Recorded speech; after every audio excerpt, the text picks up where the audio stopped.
سلام ستړي مشئ زموږ پښتو سټوري چینل ته ښه راغلاست.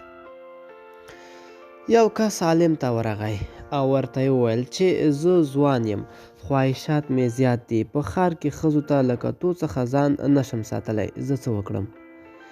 عالم له شیدو ډکه پیاله ورکړه او ورته یې وویل چې د ښار په منځ کې به لاړ شي او دغه پیاله به فلاني ځای ته ورسوي، خو چې شیدې درنه توی نه شي. عالم په خپلو شاګردانو کې یو تن ته دنده وسپارله چې ورسره لاړ شي نظارت یې وکړي او ورته یې وویل چې که شیدې ترې توی شوې نو د خلکو په وړاندې ځوان ووهه.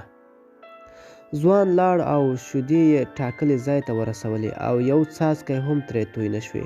ډېر بیرته عالم ته راغی. عالم ترې پوښتنه وکړه څومره ښځې دې په لاره کې ولیدلې؟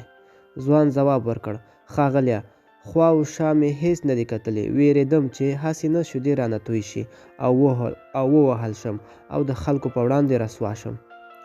عالم ورته وویل د مسلمان حال باید تل همداسې وي. مسلمان باید د ګناه کولو پر مهال له خدای او د قیامت په ورځ له رسوایۍ څخه همداسې وډار شي. ملګرو خدای دې وکړي چې له قصې مې یو څه مطلب اخیستی وي. د لا ښکلو ویډیوګانو لپاره زموږ پښتو سټوري چینل سره اوسئ. تر بلې ویډیو ښې چارې.